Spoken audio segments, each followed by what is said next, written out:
Olá pessoal, tudo bem com vocês? Vamos lá para mais uma aula de tecnologia dos materiais. Eu sou o professor Renato, sou do Instituto Federal de São Paulo, do campus de Hortolândia, e essa aula é uma série de aulas que eu estou gravando aqui na plataforma do YouTube a respeito de tecnologia dos materiais, ciência dos materiais. Então tem outros vídeos, outras aulas que partem do princípio aí que o aluno não tem nenhum conhecimento prévio a respeito desse assunto, tá? Na aula de hoje, vamos falar sobre diagrama de fases. Essa seria a nossa sexta aula, tá bom? Então, hoje trataremos de diagrama de fases, mais especificamente sobre diagrama de fases isomorfo, tá? Então vamos lá. Teria depois ainda o diagrama de fases binário eutético e o diagrama de fases ferro-carbono para ser dado, tá? Talvez esse conteúdo fique para a disciplina que também tem aqui no canal de tratamentos térmicos, tá bom? Então vamos lá? Então nessa aula vamos falar um pouquinho de diagrama de fase, tá? Antes da gente entrar propriamente dito em diagrama de fase, vamos entender um pouco a importância que tem isso para a tecnologia, para a ciência dos materiais e também quando a gente pensa no comportamento, na característica e nas propriedades que esse material, que esse metal vai ter, tá? A compreensão do diagrama de fases para o sistema de liga é extremamente importante, pois existe uma forte correlação entre microestrutura e propriedades mecânicas. Eu já discuti isso aqui em outras aulas, mas vou voltar aqui falar, né, reforçar que existe uma forte relação entre o meio de processamento que eu dou para esse metal com a interferência desse processamento na microestrutura e, consequentemente, no seu comportamento mecânico, tá? Podemos até pensar aqui, né, e a gente já tratou disso, se eu faço uma conformação a frio nesse material, né, então aplico uma força nesse material, ele entra no regime de deformação permanente, deformação plástica, ele sofre o encruamento, tá? Aquela ideia que a gente já viu aqui de movimentação de discordância, com deformação desse grão, o grão se tornando alongado. E isso faz com que esse material tenha uma propriedade mecânica diferente da condição de partida. Portanto, esse material ele apresenta um comportamento mecânico de mais alta tensão, ele é mais resistente. Tá? Consequentemente, e aí a gente tem grandezas inversamente proporcionais, esse material perde na qualidade que tem de deformação plástica. Então, olha que interessante, né? À medida que eu vou aumentando, por exemplo, a resistência mecânica desse material por deformação a frio, ele vai perdendo a sua, abre aspas, maciez, que a gente chama de ductibilidade, que é esse comportamento de deformar, de se alongar mais durante a deformação, tá? Então, só para a gente ver como é importante isso. Outra coisa que é importante tem muito a ver com que a gente vai também discutir na disciplina de tratamentos térmicos, que é com essa dinâmica do resfriamento. Então, se eu aqueço um material, eu submeto ele a uma alta taxa de difusão, né? E ao mesmo tempo eu pego esse material desse forno e submeto ele a um resfriamento extremamente rápido, essa condição, dependendo do que eu estou trabalhando, né, vai fazer com que o grão diminua, né, que o grão fique menor, tá? E esse grão menor, a gente já viu aqui também, que vai apresentar um comportamento mecânico mais alto, um comportamento de alta tensão para que ocorra essa deformação, tá? Então, efeito desse resfriamento rápido, dessa dinâmica no processo, na qualidade do meu produto, tá? Então, veja como é importante essa condição de processamento que vai dar uma influência na estrutura e que vai dar um comportamento mecânico diferente. Então, para o mesmo aço, né, sei lá, um aço 1040, 1045. Então, para o mesmo aço 1045, eu consigo fazer com que ele seja extremamente dúctil a partir do momento que eu penso que eu vou aquecer ele num forno e vou deixar ele um tempo enorme lá para resfriar, né, o que a gente chama de recozimento. E ao mesmo tempo eu posso pegar esse aço, colocar no forno e resfriar ele em água, por exemplo, e ter uma taxa de resfriamento extremamente rápida, eu mudo completamente o comportamento desse material, saindo de uma condição extremamente dúctil para um resfriamento lento, para uma condição extremamente de alta resistência quando eu resfrio rápido, tá? Então isso é importante para a gente entender por que, por exemplo, um aço 1045 ele está sendo aplicado para fazer uma matriz qualquer, né? E ao mesmo tempo ele pode ser usado para fazer, sei lá, um para-choque, fazer algum sistema amortecimento, né? Por quê? Porque eu consigo mexer com essa propriedade do meu material, tá bom? Então isso é bastante importante.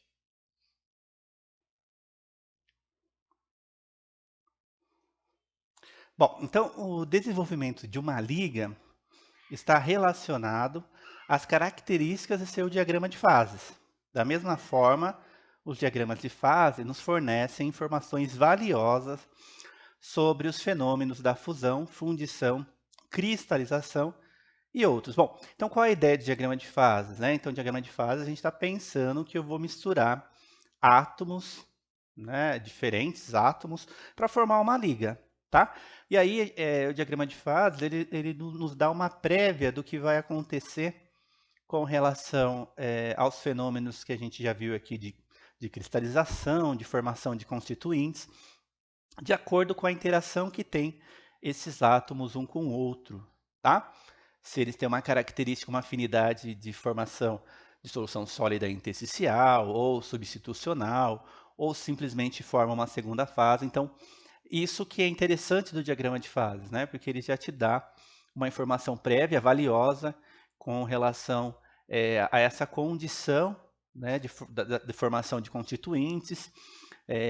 Também uma informação importantíssima com relação às temperaturas que vão ocorrer o fenômeno de solidificação, de cristalização. Isso é bastante importante para o desenvolvimento de uma liga, para a aplicação de uma determinada liga em um produto, numa aplicação final, tá? Bom, para muitos sistemas de liga, em uma dada temperatura específica, existe uma concentração máxima de átomos de soluto que pode se dissolver no solvente para formar uma solução sólida, que é chamado limite de solubilidade. Então vamos lá, né? A gente já viu isso também nas aulas anteriores, mas eu vou voltar aqui, né? E eu sempre costumo dar um exemplo, uma analogia que eu acho importante. Então, por exemplo, se eu estou misturando açúcar na água, tá? Então tem lá um copo de água, eu estou colocando açúcar e estou mexendo com uma colher, né? Essa açúcar vai dissolver? A princípio, sim, né? Então estou misturando o açúcar na água, vai dissolver. Porém, vai chegar em um determinado momento que eu não vou conseguir mais, né, dissolver esse açúcar na água, tá? E o que vai começar a acontecer? Vai começar a ficar no fundo do copo um açúcar no estado sólido, né? Ou aí, se a gente pensar, né, um açúcar que não dissolveu no meio líquido. Por quê? Porque eu rompi o limite de solubilidade, ou seja, a água não consegue mais dissolver esse açúcar porque ela está super saturada de açúcar, tá? Então ela está cheia de açúcar, ela não consegue mais dissolver o açúcar, tá? Quando isso acontece, a gente diz que esse momento, né, na qual começa a formar esse açúcar que não dissolveu, é o limite de solubilidade. Então, qual é o limite de solubilidade do açúcar na água? Ou seja, a partir do limite de solubilidade, vai ter aí uma formação de uma fase, né, que é essa que não dissolveu na água, tá? Uma fase sólida lá, a gente chama esse precipitado que está lá, né, formando no fundo do copo, tá? Então, essa adição de soluto em excesso, além desse limite de solubilidade, vai resultar na formação de uma outra solução sólida ou de um outro composto constituinte que possui composição marcadamente diferente, né? Então, mesma ideia, se eu pensar que esse açúcar que está lá no fundo não é exatamente o açúcar, não está exatamente na mesma condição desse açúcar que foi dissolvido na água, tá? E isso acontece para ligas também. Então, por exemplo, quando eu tenho lá um alumínio líquido e estou misturando cobre nisso, tá? Qual é a interação que o cobre vai ter com o alumínio, né? Bom, o diagrama de fases nos dá aí o que vai acontecer, né? Então, a gente precisa ser adivinho, né? Fazer adivinhação para saber o que vai acontecer, tá? Então, a gente já tem o diagrama de fases alumínio cobre, por exemplo, que vai nos ajudar a resolver esse problema, tá? Então, se o átomo do cobre vai formar uma solução sólida intersticial, ou uma solução sólida substitucional, ou se vai formar uma segunda fase, né? Tudo isso depende de uma série de condições, de temperatura, né? De concentração, tá? Então, é importante a gente saber que a adição desse cobre como, né, no soluto, na matriz, na liga de alumínio que serve para nós como solvente, tem um limite, tá? E esse limite é o limite de solubilidade. Então, a partir do limite de solubilidade, vai ter uma formação de uma fase diferente. Tudo bem? Bom, e aqui para a gente entender um pouco com açúcar e água, acho que é bastante interessante. Olha que legal que a gente tem aqui, né? Embaixo, a gente tem a composição, em porcentagem aqui em peso, né? Água e açúcar. Então, açúcar, aqui nesse eixo na vertical, o açúcar tem 0% e eu tenho 100% de água. Do outro eixo, né? Inverso desse. Estou no eixo do lado direito, 100% de açúcar e 0 de água. Tá? Então, aqui seriam como se eu pensasse no elemento puro, né? Água pura e açúcar puro, tá? E aí eu tenho uma variação dessa concentração de um para o outro ao longo desse eixo na horizontal. E no eixo vertical eu tenho a temperatura em Celsius, do outro lado a temperatura em Fahrenheit, tá? Então vamos ver o que está acontecendo, ó. À medida que eu estou adicionando, né? Estou adicionando aqui, por exemplo, aqui é uma liga de 20% de açúcar, 80 água, 40 de açúcar e 60 água. Perceba que dentro dessa condição de 40 a 60 ou 50 a 50 que estaria aqui, né? Não muda a condição, eu continuo tendo uma solução líquida, um xarope, porque eu estou dissolvendo completamente esse açúcar na água. Contudo, isso, né, começa a mudar a partir desse valor de 60% de açúcar e 40% de água, tá? Um pouquinho acima disso, perto de 61%, né, de açúcar, olha o que começa a acontecer. Começa a ter uma formação aqui de uma linha à medida que a temperatura sobe. Essa nossa linha é o limite de solubilidade. O que quer dizer para a gente? Quer dizer o seguinte, ó, que desse ponto para cá, tá? Deixa eu pegar aqui uma caneta. Então, significa o quê? Que desse ponto para cá, né? Se eu estou pensando que estou vindo para cá, tá? Eu estou formando duas coisas. Então, eu tenho a solução líquida que já veio para mim, né? Daqui da condição prévia, né? Então, já veio um xarope para mim, né? E como eu ultrapassei esse limite de solubilidade, ficou um açúcar sólido lá no fundo do meu copo, da minha garrafa, né? Que seria a minha segunda fase, tá? Perceba que a solubilidade ela sofre uma influência da temperatura. Então, à medida que eu estou aumentando a temperatura, o que está acontecendo, né?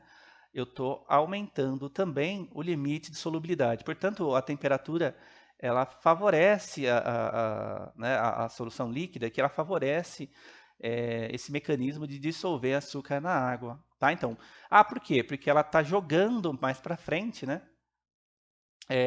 Essa minha interface, essa minha fronteira, né, esse limite de solubilidade. Tá? Então, com temperaturas mais altas, eu consigo dissolver, em outras palavras, com temperaturas mais altas, eu consigo dissolver mais açúcar na água. Tá? Tudo bem? Bom, e aí fica importante a gente entender o que é fase. Né? Então, fases é uma porção homogênea de um sistema que possui características físicas e químicas uniformes. Uma fase possui as seguintes características. Primeiro, possui a mesma estrutura ou arranjo atômico. Possui aproximadamente a mesma composição e existe uma interface definida entre as fases, entre a fase e as vizinhanças ou fases adjacentes. Então, vamos parar aqui um pouquinho, né? Então, o que eu estou dizendo é o seguinte, que quando a gente fala que formou uma fase, né? Eu estou dizendo que eu tenho um arranjo cristalino, tá? Predominante, normalmente da matriz, esperado que seja do solvente, né? E esse arranjo cristalino, né, ele se mantém, tá? Então, esse arranjo cristalino, esse arranjo atômico, ele vai ser o mesmo para essa fase. Então, se essa fase é CCC, cúbica de corpo centrado, portanto, toda essa fase, alfa ou beta, que eu chamar, ela vai ser CCC ou CFC, que seja, tá? Ela vai manter essa mesma ordenação, esse mesmo arranjo atômico, tá? Outra coisa importante é que ela vai possuir aproximadamente a mesma composição. Então, a gente sabe que tem um efeito da segregação, mas no global, no geral, a composição é a mesma. Tá? Então, na hora que eu faço uma análise do todo, né, da fase como um todo, eu percebo que ela tem aí aproximadamente a mesma composição. Tá? Há variações específicas, né, porque a gente já aprendeu, pensando em fundição, né, na parede do molde, eu tenho uma certa configuração, né, e à medida que eu vou indo mais para o meio, né, eu tenho uma concentração um pouco maior de impurezas, vamos chamar assim, de segunda fase, tá? Então, à medida que está saindo do molde, como eu tenho um efeito da segregação, eu estou jogando um pouco mais de impurezas para o meio líquido. Então, esse final da solidificação, né, ele é diferente, a composição em si é diferente da inicial, tá? Mas no global, na hora que eu analiso o todo, a gente percebe que a composição é a mesma de partida, ou quase a mesma, tá? E outra coisa interessante é que vai existir uma interface, existe uma fronteira entre uma fase e outra fase. Então, se eu tenho uma fase predominantemente dissolvente, ela tem uma característica lá, X qualquer, né? Quando eu tenho uma formação de uma segunda fase com uma característica diferente, eu tenho uma fronteira entre essas duas fases, tá? Que a gente pode chamar aí, por exemplo, de contorno de grãos, tá bom? Então, esse contorno de grão, o que quer dizer? Quer dizer que eu tenho uma fase, né, e uma outra fase diferente. Então, esse contorno, né, separa essas duas fases, mas porventura também poderia separar aí né, o contorno de grão também separa aí um grão, né, que se formou em diferentes direções da própria composição, da própria fase inicial, tá? É interessante também lembrar, né, que um diagrama de fases ele parte do princípio que o sistema está em equilíbrio. Então, isso é importante porque a gente está partindo do pressuposto aqui que no diagrama de fases está ocorrendo uma redistribuição, né? Então, o tempo aqui no diagrama de fases ele é bem lento, então dá tempo de ocorrer aí difusão, tá? Então isso é interessante. Por que a gente chama de equilíbrio de fases? Porque aqui a gente está pensando né, que a característica principal desse diagrama de fases foi que eu tenho tempos longos para que ocorra difusão, tá? Para que ocorra aí um efeito da difusão e também uma redistribuição de fase, de soluto, na verdade, por esse sistema, tá? Em sentido macroscópico, isso significa que as características do sistema não mudam ao longo do tempo, mas persistem indefinidamente, isto é, o sistema é estável. Uma coisa é quando a gente trabalha com equilíbrio de fase, quando dá tempo para ocorrer os mecanismos de difusão, tá? Então dá tempo para ocorrer os fenômenos. Outra coisa é quando a gente pensa que eu não tenho essa condição estável e de equilíbrio de fase, que é, por exemplo, quando a gente pensa em tratamento térmico. Então aqui eu estou partindo do pressuposto que o resfriamento é extremamente lento, que dá tempo dos mecanismos de difusão ocorrerem, tá?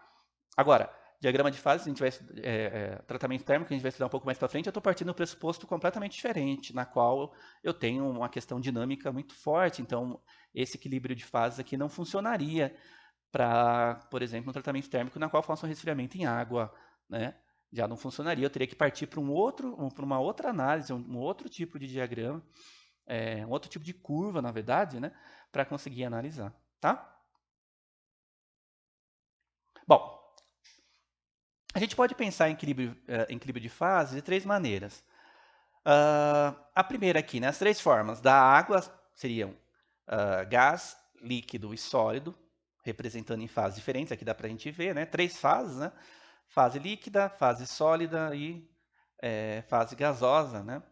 Seria a água no estado líquido, a água no estado sólido, a água em estado vapor, né? Ou estado gasoso.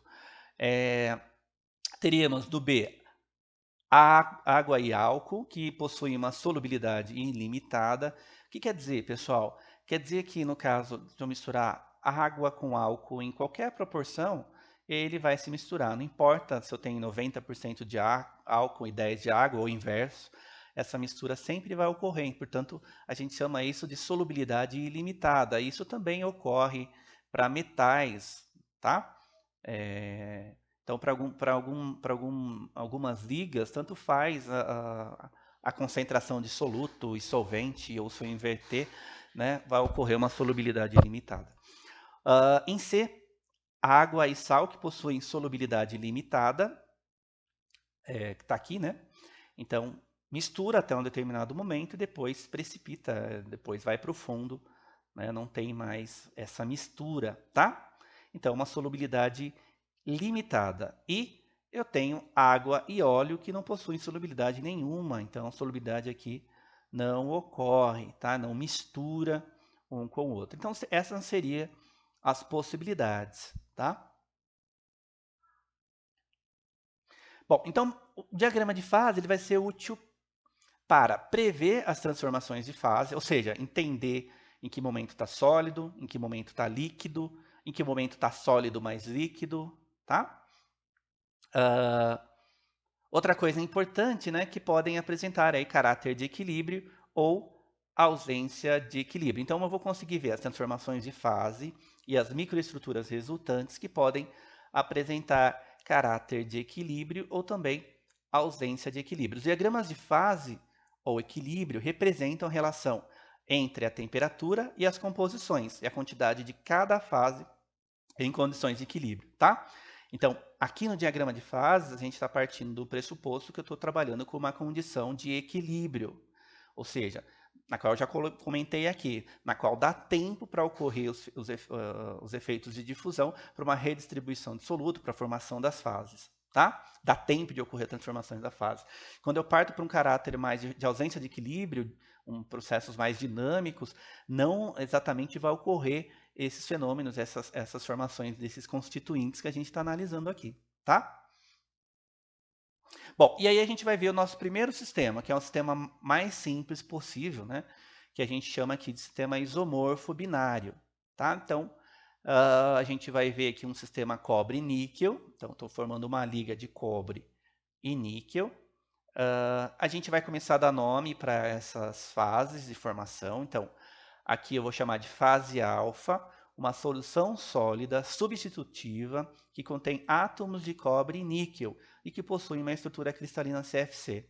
Então, se você não está entendendo aqui, eu convido que você volte a assistir as aulas anteriores que a gente fala sobre formação de ligas, a gente fala sobre isso. Aqui eu vou dar uma breve explicação. O que eu estou dizendo aqui é o seguinte, essa solução sólida substitutiva é quando esses dois átomos, eles obedecem àquela regra que a gente já viu aqui, de ter a mesma estrutura cristalina, tá?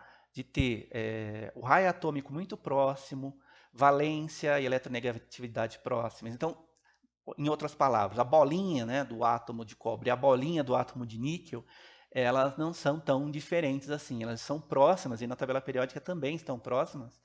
Então tem a condição do átomo de cobre-níquel, né, em termos aí de químicos, de raio atômico, eletronegatividade, valência, são muito próximas. Então eles conseguem formar uma solução sólida substitutiva. O que quer dizer isso, pessoal? Em outras palavras, né? Eles conseguem roubar a posição do outro no reticulado, no arranjo cristalino, e portanto eu formo uma solução em qualquer proporção, uma solução sólida substitutiva em qualquer proporção. Portanto, há uma mistura independente da concentração para a formação de uma única fase. Tá bom? Importante também, vocês para quem não conseguir entender o que é solução sólida substitutiva, voltar, creio eu que uma ou duas aulas para trás aí que eu falo a respeito disso, tá bom? A temperatura abaixo de 1085 graus Celsius, o cobre e o níquel são mutuamente solúveis um ao outro no estado sólido para toda e qualquer composição. Então, no sistema isomorfo, isso é importante a gente dizer, né? E muita gente confunde, no sistema isomorfo há uma mistura completa. Então, se eu estou formando uma liga 90% cobre, 10% níquel, né, ou o inverso, 90 níquel, 10 cobre, não importa, ao final eu vou ter uma única fase, tá? Importa quando a gente pensa em temperatura, difusão e tal, mas em termos de formação de fase, continua sendo uma fase única, uma fase que tem um mesmo arranjo cristalino e disposto nesse arranjo cristalino cobre e níquel, e aí só muda a concentração que eles estão disponível, obviamente, tá? Essa solubilidade é explicada pelo fato de tanto o cobre como o níquel possuírem, né, a mesma estrutura cristalina cúbica de fase centrada. Então, os raios atômicos, eletronegatividades praticamente idênticos e valências semelhantes. Então, veja, a condição desse átomo, né, com essas condições químicas, né, da questão do átomo, da sua eletrosfera, essa condição é muito parecida. Então, isso possibilita de eu ter um sistema isomorfo, tá? O sistema cobre-níquel é chamado isomorfo devido à completa solubilidade dos dois componentes no estado líquido e sólido. Então, novamente, não importa se está no líquido ou está no sólido, esses átomos eles conseguem se reorganizarem para formar uma única estrutura cristalina. Então, os átomos conseguem cada um ocupar a sua posição, não tendo a necessidade de uma formação de uma segunda fase, tá? É como se eu misturasse álcool na água de forma indeterminada lá e isso ocorresse uma mistura completa sempre, tá? É nesse mesmo sentido, tá? Bom, e aí a gente começa a falar um pouquinho das condições que a gente tem nesse diagrama de fase. Então, a temperatura do cobre puro, a temperatura do níquel puro, tá? Para um sistema binário com composição em temperaturas conhecidas e que se encontra em equilíbrio, pelo menos 3 tipos de informação estão disponíveis: as fases que estão presentes, as composições das fases e as porcentagens ou frações das fases. Vamos ver isso na prática aqui? Vamos lá. Eu já vou aproveitar aqui. Bom, vamos fazer por aqui. Ó. Vamos começar a interpretar esse gráfico, tá? Então, acompanhem comigo aqui, por favor. Ó, vamos lá ver. Desse lado, eu tenho o eixo do cobre-níquel, né? Então, aqui falando do 0% para níquel e aqui falando do 100% para níquel. Como é que eu sei isso? Então, é uma informação importante.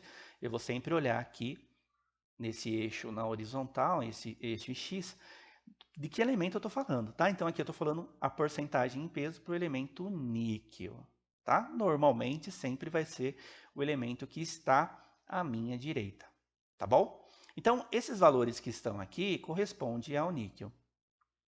Portanto, se eu tenho aqui uma liga, né, que tem 0% de níquel, significa que eu tenho aqui 100% de cobre. É o inverso, sempre, né? Então, esse eixo vai ser o eixo do cobre. E esse eixo que eu tenho 100% níquel, portanto, eu tenho 0% de cobre. Então, significa que esse eixo é o eixo do níquel, tá? Bom, então vamos começar a ver as informações. Esse ponto que está aqui, ó, ele é o ponto que vai dizer para mim qual é a temperatura de fusão teórica, obviamente, do cobre puro, que seria a temperatura de 1085 graus Celsius. Então, uma temperatura teórica para o cobre puro, de sair da sua condição de sólido para líquido, 1085 graus, ou simplesmente a temperatura de fusão, 1085 graus. Por outro lado, a do níquel seria lá em cima, nesse ponto, né, que corresponde a 1453 graus Celsius. Como esse eixo está em Fahrenheit, era só eu projetar uma linha aqui, né, na horizontal, que eu encontraria lá 1453 no eixo da temperatura em Celsius. Bom, e ao longo desse eixo, né, eu tenho a variação da liga. Por exemplo, aqui, 20% de níquel, portanto, eu teria 80% de cobre, 40% de níquel, 60% de cobre, e assim sucessivamente, né? 80% de níquel, 20% de cobre, 90% de níquel, 10% de cobre, até chegar a 0 cobre sem níquel. Então, por que isso é importante? Porque, por exemplo, se eu sei que eu estou lá na minha indústria, né, eu estou lá no meu laboratório de pesquisa, né, e eu vou trabalhar com uma liga 20% cobre, né, 80% níquel e 20% cobre, eu já saberia aqui onde eu teria que vir, tá? Então, 20% níquel e 80% cobre, eu sei que é uma liga que estaria aqui na vertical, né? Uma liga que sairia desse ponto, tá? Bom, e aí a gente tem essas duas linhas, a linha superior que está aqui e a linha inferior, tá? Essa linha de cima é a linha que a gente vai chamar de linha líquidos, ou simplesmente linha de fronteira aí do estado líquido, tá? Linha líquidos. E o que quer dizer essa linha líquidos, pessoal? Quer dizer que a partir acima, imediatamente acima dessa linha, a minha liga está 100% líquida. Tudo bem? E embaixo eu tenho a minha linha sólida, ou linha sólidos, que quer dizer o seguinte, que imediatamente abaixo da linha sólidos, a minha liga está 100% sólida.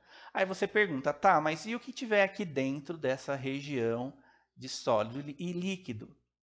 A gente já pode pensar que é uma região aí, uma região de condição intermediária. Portanto, dentro dessa região de linha líquido e sólido, o meu material está no estado aí semissólido. Portanto, eu tenho uma mistura de líquido e sólido, tá? Então, essa região de dentro aqui é a região sólido mais líquido ou líquido mais sólido, tá?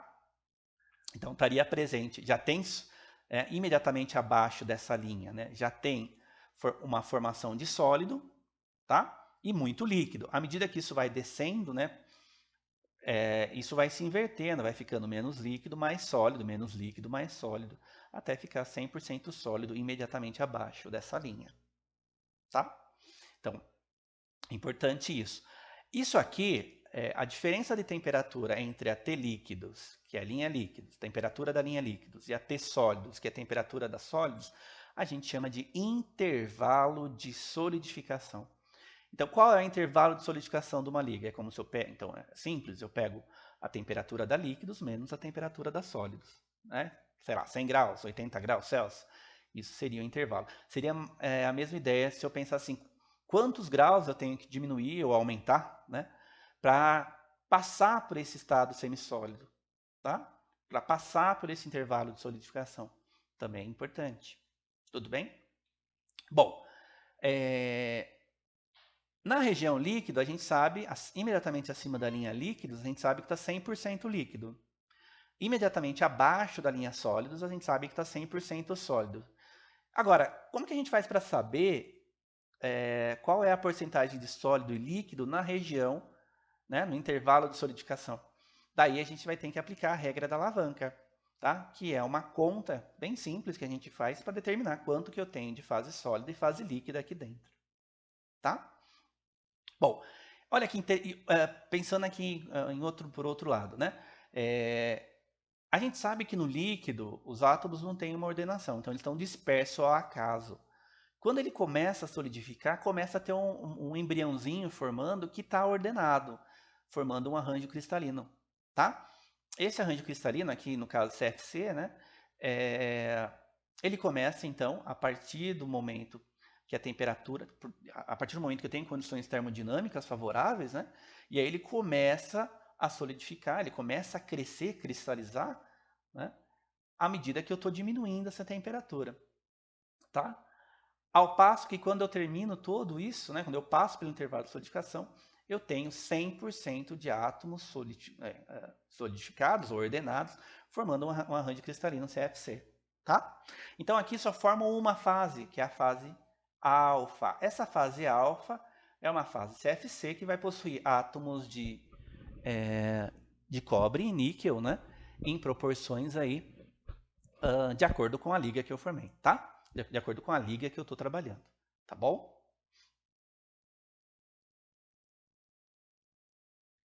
Bom, então, pessoal, agora fica mais aqui para a gente estudar essa formação de ligas, tá?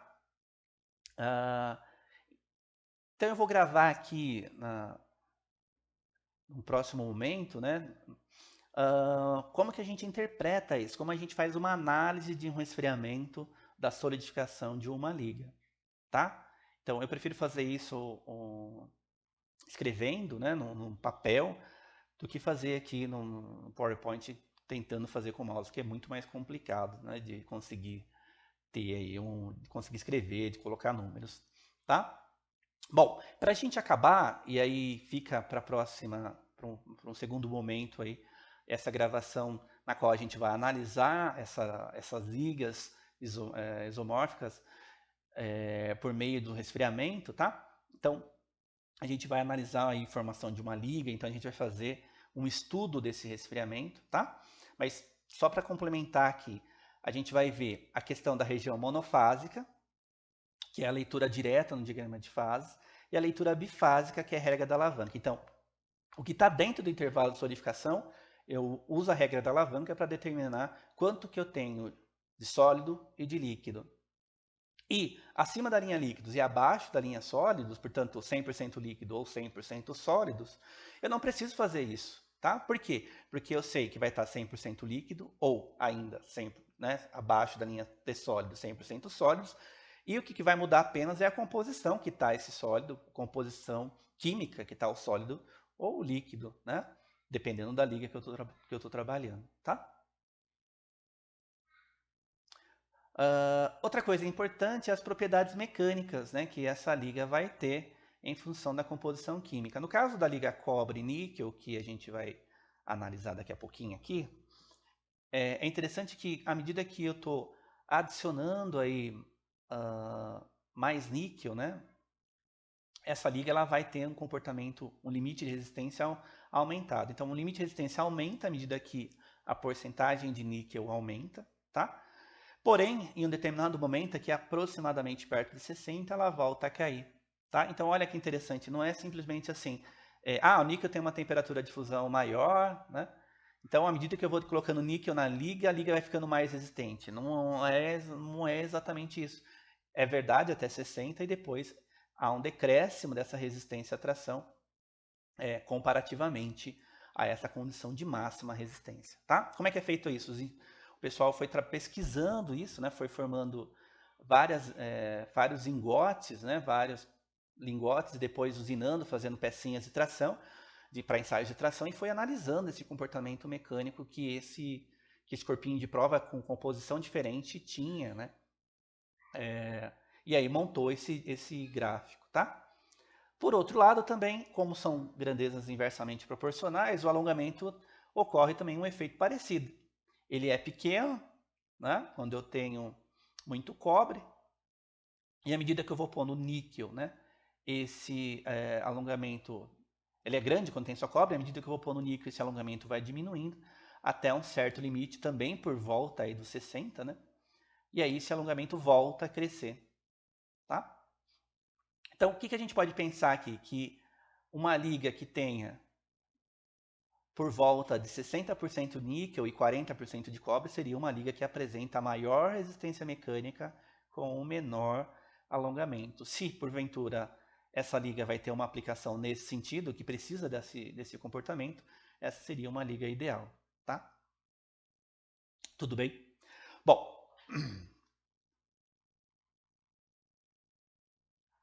as propriedades mecânicas de ligas isomórficas, né? Ela vai depender, como a gente viu, da composição, tá? A ductibilidade, a porcentagem do alongamento é em função da composição à temperatura ambiente. Então, é fortemente dependente disso, né? A gente pode perceber aqui a composição modificando completamente as características mecânicas, o comportamento mecânico dessa liga, tá? Bom, pessoal, era isso que eu tinha para falar aqui nessa aula teórica. Então, na aula 2 da continuação desse tema, eu vou colocar aqui, vou fazer um diagrama para a gente analisar, um diagrama isomorfo, e aí a gente vai analisar um resfriamento de uma liga lá para todo mundo conseguir entender, tá bom? Então eu vejo vocês em breve aqui na parte prática desse diagrama de fases de ligas isomórficas, tá bom? Espero que vocês tenham gostado do conteúdo e a gente se vê em breve. Tchau, tchau!